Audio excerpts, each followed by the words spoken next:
Hallo graad 9's. Ek is Juffrou Coetzee en ek is die vakhoof vir wiskundige geletterdheid hier by Hoërskool Hermanus. Ek gaan vir julle so 'n bietjie vertel meer van wiskundige geletterdheid. At the end of the year you have to make a big choice for your career for grade 10, 11 and 12, and one of the big choices you have to make is to decide between mathematics and math literacy.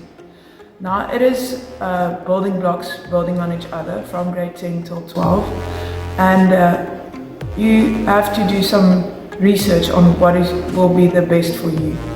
Okay, so what maths literacy is, it is basic maths that we use in everyday lives.